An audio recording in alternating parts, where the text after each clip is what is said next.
Wow, senang sekali bertemu kembali dengan saya Tumbur Tobing. Kembali serial kedua, saya akan membuat satu tema yang baru yang mungkin Anda pernah dengar, mungkin juga tidak, begitu ya. Ini semua 15 serial yang saya bagikan ini adalah berdasarkan pengalaman saya selama 25 sampai 30 tahun di ruang korporasi, baik di Indonesia maupun di luar negeri, baik perusahaan internasional ataupun perusahaan lokal. Nah, tema yang kedua hari ini saya akan membahas tentang 5 investasi bagaimana menjadi seorang manusia unggul. Saya mengutip di salah satu majalah, yaitu saya bilang saja, yaitu HBR, Harvard Business Review, yang sering saya berlangganan.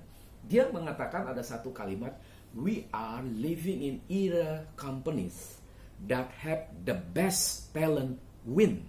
Jadi kita berada di dalam satu era pertarungan yang sangat begitu hyper competition. Maka dibutuhkan seorang talenta yang bagus untuk bisa memenangi satu pertandingan, kompetisi. Jadi talent itu is always at the top of the agenda in the corporation. Jadi seorang talenta yang unggul itu adalah satu prioritas yang utama di dalam agenda perusahaan melihat jauh ke depan. Jadi perusahaan yang tangguh itu bukan sekedar jangka pendek. Lalu dia mengatakan justru di dalam era sekarang pengabaran hal-hal yang benar itu human resources. Itu adalah caretaker yang menjaga of the largest investment of the company. Jadi human resource development itu kunci majunya satu perusahaan yang begitu besar dari investasi satu korporasi. Jadi kalau saya melihat dengan umur saya seperti ini, saya makin cepat untuk juga terus eksis. Banyak dengan yang muda-muda di bawah saya, Y millennial, contohnya begitu. Atau sekarang yang mulai terus menapak generasi Z. Generasi yang di bawahnya generasi A akan siap take over daripada tongkat estafet. Tapi anyway lah, hal itu semua adalah satu realitas.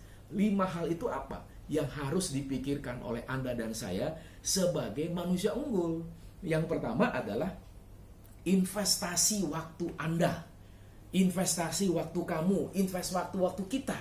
Jadi artinya apa investasi? Jadi bukan sekedar beli saham, bukan soal forex. Itu sesuatu yang bagi saya pribadi hal yang nomor 2. Hal yang utama 5 investasi ini, yaitu apa? Investasi waktu.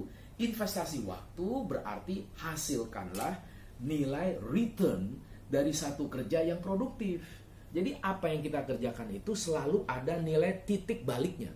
Ada satu titik hasil yang signifikan, yang terus berkembang. Atau istilah saya adalah satu dynamic, bukan sesuatu yang pasif. Jadi kalau saya sesuatu yang pasif itu bosen. Saya orangnya bosenan kalau yang pasif. Saya maunya terus bergerak. Jadi seperti sekarang lah, COVID-19 versus Corona versus disease 19. Jadi satu yang bermutasi begitu loh. Jadi investasi waktu, kamu dan saya harus menghasilkan return kerja yang produktif. Kalau corona begitu luar biasa, quote and quote, bisa undetect, berarti kamu dan saya juga sebagai manusia unggul juga bisa undetect. Undetect bukan arti negatif, karena banyaknya kreativitas, inovasi yang terus dipikir. Jadi di dalam setiap sudut detik hidup Anda berpindah, space and time, itu produktivitas tidak pernah habis.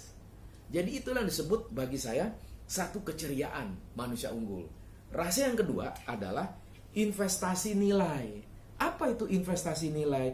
Investasi nilai adalah apa yang saya mau beli, apa yang saya mau belanjakan dari uang saya, harus mempunyai nilai tinggi. Mempunyai nilai tinggi artinya barang yang saya beli, buku yang saya beli, makanan yang saya beli, apa yang saya pikirkan, semuanya itu harus mempunyai konsep nilai. Nah, kalau konsep nilai itu tidak ada, akhirnya kita menghabiskan uang, menghabiskan waktu, menghabiskan pergaulan, menghabiskan segala sesuatu di dalam rapat, menghabiskan segala sesuatu kita mempush orang, itu sesuatu yang abal-abal. Hal inilah yang saya katakan investasilah mengenai konsep nilai segala sesuatu yang mempunyai impactful yang jangka panjang. Jadi segar terus. Seperti Anda lihat, keberadaan saya selalu segar, selalu dynamic, selalu agresif. Jadi bukan segala sesuatu yang reaktif. Yang ketiga, investasi apa? Yang pertama, investasi waktu. Yang kedua, investasi nilai. Yang ketiga, investasi pola pikir, mindset. Artinya apa? Ini pola pikir kita bagaimana menjadi satu nutrisi diisi pengetahuan yang benar dan teruji. Jadi nutrisi pikiran yang kita isi dan teruji itu adalah long life learning. Saya baris bawahi lagi.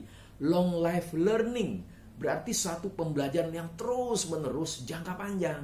Jadi kita nggak boleh puas pada saat ini. Sehingga kalau rekan-rekan lihat di kamar kerja saya di lantai 3 ini, di rumah saya ini, bukunya banyak, hampir 2000 lebih.